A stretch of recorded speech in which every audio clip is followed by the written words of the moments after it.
In this video, I'll show you why generics are much easier than you think, and I'll show you some examples of how to use them, including in React. So a lot of developers seem to be a little bit scared of generics, and you don't have to. For example, let's say we have some function, and it's called convert_to_array, and the only thing that this function does is it takes an input and it returns that input in an array. And I want to be able to call this with, for example, the number 123, or with the string test, or even a boolean true, or some object. This may be a particular type, right? I may have a custom type for this object. The point being is I could call this function with a lot of different types. Let's say the number 5. So how do we type this? So in TypeScript, usually you want to type the parameters of a function. So here we have input. It currently has a red squiggly line because by default it's going to have an any type, and any means anything goes. So if you have the any type, let's make it explicit here, you can then do something like to uppercase. If you do this on a number, you're going to have an error in your program because this method does not exist on a number, and we don't get a warning here because with anything goes. You can do whatever you want. This only works on strings. So if I pass in a string, this is not an issue, but if we pass in a number or anything else, this should give us an error, and we don't get any errors now because we're using any. So typically you don't want to have any's in your code base. So we could type this as, for example, a number. So right now we're calling this with a number. So let's try typing this as a number. And now when you type this as number, we get red squiggly lines here. And it says to uppercase does not exist on type number, right? So now we know, oops, we made a mistake. We can remove it. And often we also want to type the return value. So what we're going to return here is an array. And specifically now it's going to be an array with a number in there. So the parameter here is now of type number, as well as the return value is going to be an array of number. And in this specific example, this is correct. But now, of course, I also want to call this with the string hello. And now when I do that, I get a warning from TypeScript because here we have just marked this as a number type. So if we want to accept a string here, well, you could say, well, we want to do number or string and number or string array, etc. But if you go down that route, you're going to have a problem because we could have many different types here, also custom types. So that becomes really difficult to manage. So that's not what you want to do either. So here what you want to use is a so-called type parameter, typically called T. And then here, instead of number, it should be a little bit more general, right? We can just say T. Right? We have now specified a relationship between the input and the return value. The input, whatever the type is, that's also going to be the type that you're going to get in that array. Right? So now this is a so-called generic function. And we get red squiggly lines here because when you use a type parameter like this, you need to specify that up front here. So you do that with angled brackets in front of the list of parameters. Here you say this function is now a generic function with one type parameter. We call that T. You can also call that type, but then you have to use type here. So type, I can even call that blah blah if I want, but then you have to use blah blah. So typically it's called T, and now I can call this function with a string, with a number, with a boolean. I may have some object with some custom type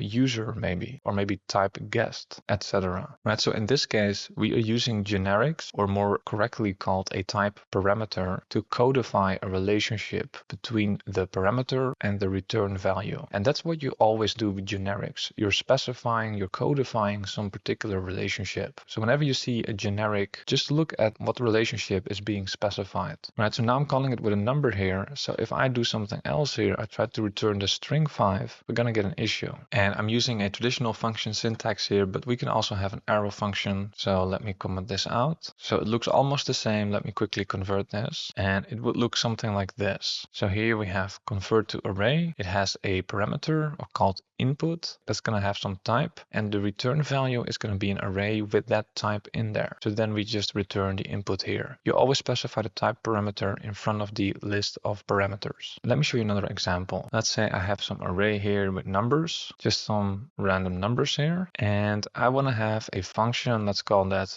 get index of some array item. So I want to create a function where, for example, I can pass in this array, and let's say I pass in one of those items in the array, and it should give me the index of that. So here this should give me index 2, right?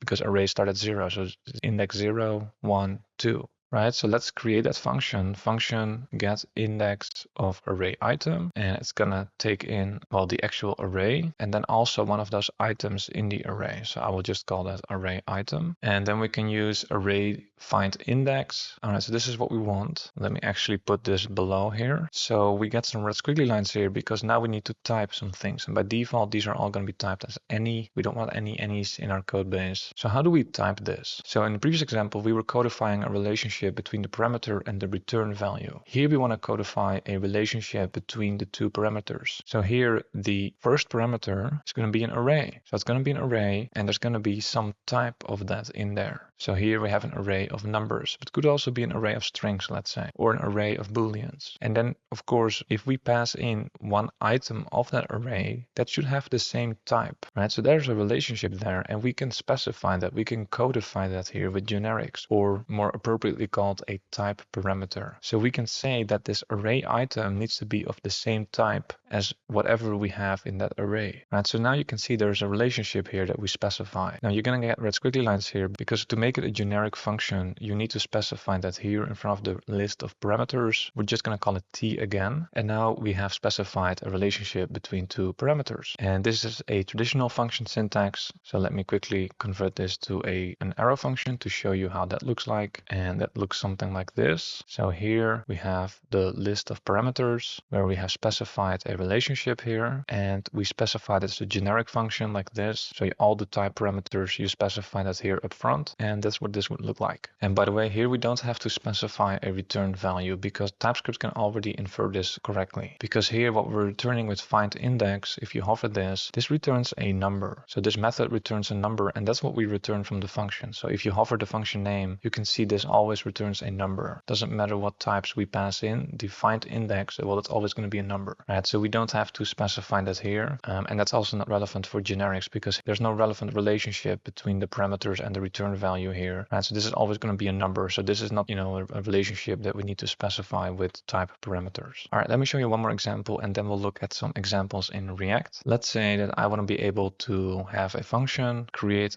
array pair. I want to be able to pass in two arguments, let's say hello, and maybe the number 10. And the only thing this function should do is take these two arguments and put them in an array. So let's create a function that can do that. So we have function create array pair, and it will take in two inputs, and we'll just call them input 1 and input 2. And the only thing it does is return them in an array. So an array with input 1 there and input 2 here. All right, so then let's think about the types here. Here now currently TypeScript is going to infer a lot of any's here. So both for the parameters as well as for the return value. We don't want that. So these inputs, they can be of any type. So these inputs can be a string, can be a number, but we don't want to use any. So what we can say is this is going to be of some type. And the other input, well, here we could say t, but this means that input 2 will be the exact same type as input 1. Here we don't want to use t because this would mean that these are the same types. And here I just showed you it could be that they're different types. Here we can have another type parameter, and this is sometimes called u or k, some other letter. That doesn't really matter. I could call this blah blah, but I'm going to call it k. So this can also be some type. And so here there is no relationship between the parameters here, but there is going to be a relationship between the parameters and what we get back here. Because when you think about it, this input 1, whatever that type is, that's going to be the first value in the array. So we can say that the return here is going to be, well, a tuple as it's called, basically just an array, a more specific array. But if that's going to be a string, we're going to get an array back with the first item being a string. If input 2 is a number, we're going to get an array back, well, the second value being a number, right? So we can specify that relationship with type parameters, or more commonly called generics, by making this a generic function. So we get red squiggly lines because you need to define these type parameters up front here. So previously we had 1, right? So we only had t, but you can have multiple. So here we now also have k. We have 2 type parameters. Here we have specified a relationship between the inputs and the return value. And how would this look with an arrow function? Well, we would have create array pair, return the inputs in an array, and almost the same, we still have this in front of the list of parameters here, and this is going to be the return type. And there is a relationship between what we return and what we put in that we have codified as this. All right, now let's take a look at an example in React. Let's say we have some kind of themes component and we have some theme options here, light, dark, and system. This is just a constant defined outside the component here. And then we can also select themes. So by default, it's going to be the light one, but if I click on these, it changes to dark or system or light. So here we just have an H1 themes, and then here we have a list where we map over all the options. So for each option here in the array, we have a light, dark, system. It's going to create an li, and in there we're going to have a button, and the text in the button is going to be that light, dark, or system. Now when we click the button, we're going to set the selected theme to some other one, to whatever the theme is here. If the theme that we're mapping over here is the currently selected one, it's going to have a bolder font. And here at the bottom, we just output the selected theme. All right, so far so good, no generics needed. What if we want to refactor this list of options into a separate component?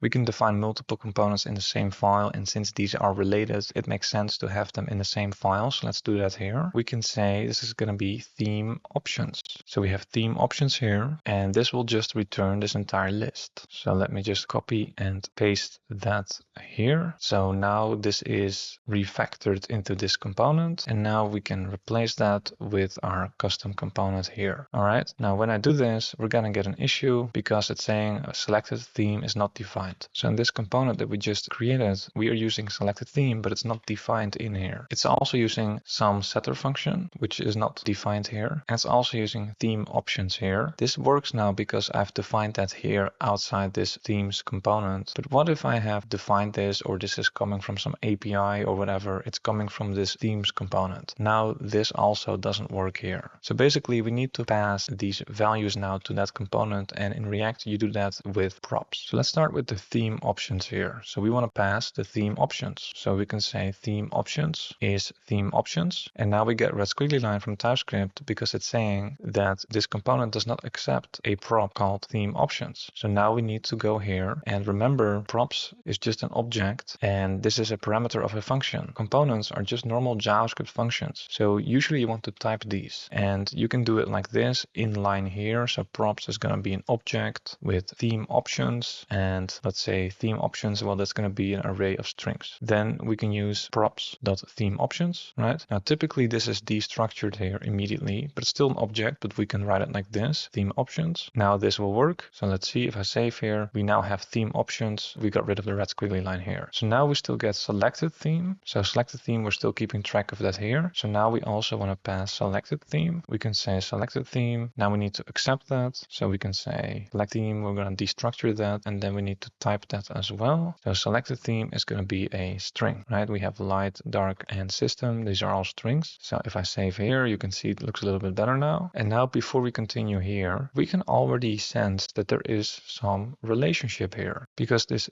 theme options, this is going to be an array of strings, but the selected theme is essentially just going to be one item out of there. So selected theme is always going to be the same type as the type in the array, right? So here we have a relationship, and we can codify that. We can specify that here. Here we're saying selected theme is always going to be a string. Theme options is always going to be an array of strings. Not necessarily, could also be an array of numbers. But if this is an array of numbers, this is also going to be a number. If this theme options is going to be an array, some custom type, maybe we call that theme, the selected theme is going to be of that same type. So there is a relationship here that we can specify, that we can codify by making this a generic function. We can use t again. So now when you see something like this, you know that there's a relationship here. This is going to be the same type as what you're going to see in the array here. Now we get red squiggly lines here because if you make it a generic function, even though it's a React component, it just works the exact same. You have to specify that here as well, right? So now you can see we get rid of the red squiggly lines. Now here we are specifying this inline here. And I always think this looks a bit clumsy. So people often define the props up here. So we can call that type theme options props, just the name of the component and adding props. Then we can just copy this and just paste this here. So then we can just use this name and just specify it like this. Okay, let me save here, and let me actually make it a little bit wider for now. So now you can see we have extracted this into its own separate type, but now we get some red squiggly lines because now it cannot find the name t. So when you extract it, you have to do some additional things here. So you still need to have a type parameter here at the front of the function. But then if you want to pass that type, you need to also also specify that here. So here you have the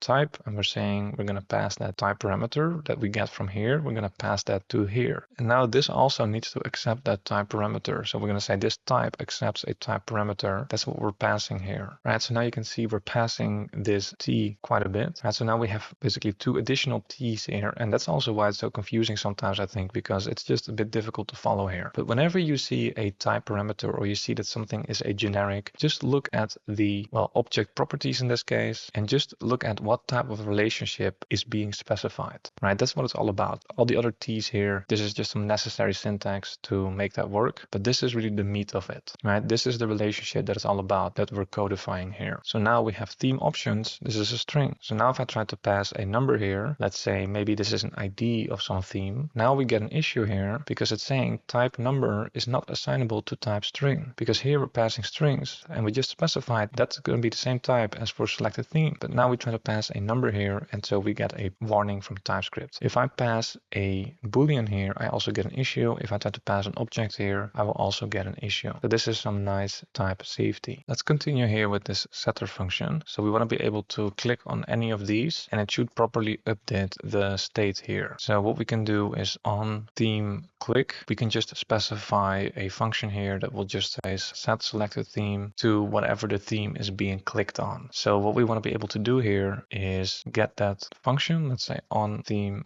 click. When we actually click on one of these, we want to fire a function, and in that function we want to invoke this. We need to pass the theme that we're mapping over here so it can set it to the appropriate theme. So let's see, bear with me here. So here this is just going to be a function that accepts a theme and just sets the selected theme to the state like this, right? So what we're doing here is when I click on dark, for example, we get this on click function that will run. It will invoke on theme click with dark as the theme, and that function gets dark here, and that's what we set the selected theme to. Now we are making this work again. Now how do we type this? So here we are accepting a new prop here. We should now also try to type this, and I actually get a good suggestion here from Copilot, so I'll just accept. So you define a function like this in TypeScript, right? And if you have a parameter of the function, you can do it like this. So it takes some parameter that we call theme, and it doesn't return anything. But here there is a relationship, because the theme that we pass here is going to be of the same type as the selected theme, as well as the type in the array. So we can specify that here as well with functions. So now we have codified a relationship between these properties in this object. So sometimes you will see generics being used in React. Now you will also see them used for hooks sometimes. And actually a lot of things in React are generics. Now down here, we do get red squiggly lines here, and it's saying something that type T is not assignable to type React node. So here within the button, we are trying to put something, and that needs to be a React node. So React node can be an actual JSX element. It can also be text. It can even be a number. It can be all sorts of things, but it does need to be a React node at the end of the day. And since we have specified this theme to be essentially of type T, we don't know for sure that theme is actually going to be a React node. It could technically be something else. So we could assert that theme right now is going to be a string, but like we said, it could be something else. It could be a number, it could be something else. We can also say that it's going to be some React node.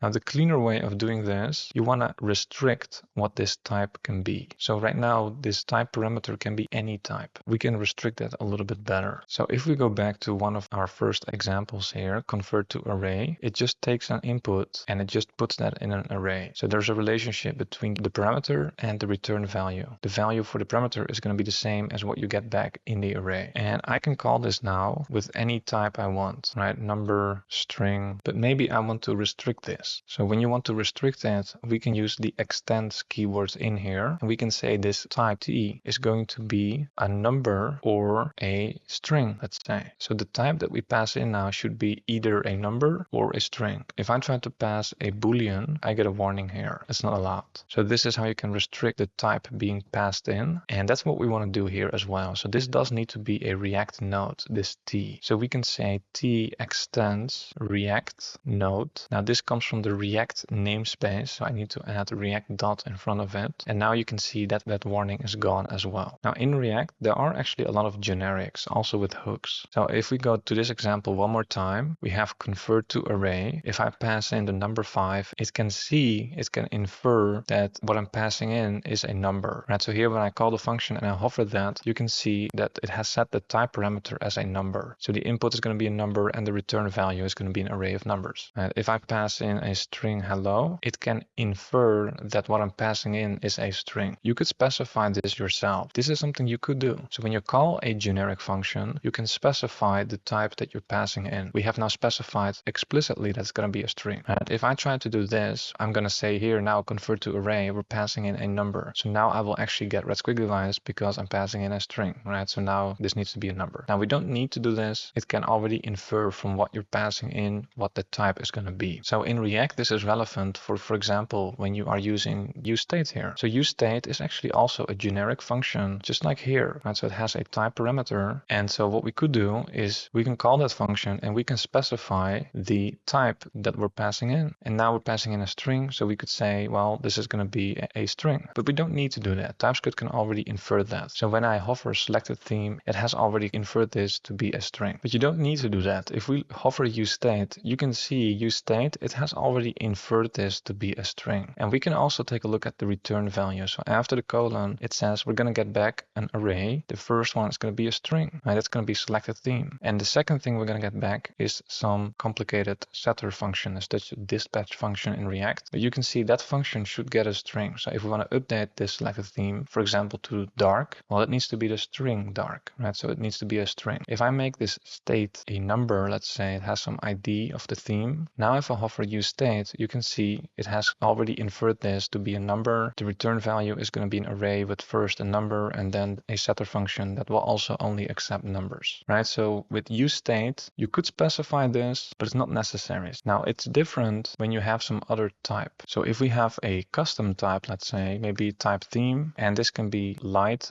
dark, or system. Now if I pass in a light, it will still think that this is going to be a string. And also this variable here, it's been inferred as a string, not as a type theme, right? This is a bit tricky because TypeScript is just looking at this. It's just seeing this as just a general string, but we can be more specific than that. We know it's going to be specifically of this type. So here is actually an example of where you do want to specify the type when you use useState. But at the end of the day, these generics are just a way of specifying a relationship between, well, in this case, properties in an object, or a relationship between two parameters in a function, or a relationship between a parameter and a return value in a function. There is some relationship there that you can see as a developer, and you want to codify that for extra type safety. So you can use generics, or more appropriately, a type parameter. So whenever you see something like T or some other type parameter, just look at what relationship the developer has tried to codify. So hopefully this helps you out a little bit with generics. My React Next.js course is coming out soon. We also use generics in there. Make sure you're on the email list and make sure you've mastered the fundamentals, both JavaScript as well as CSS. I have courses on them both. Check out the links in the description. Thanks for watching and I hope to see you in the next one. Bye.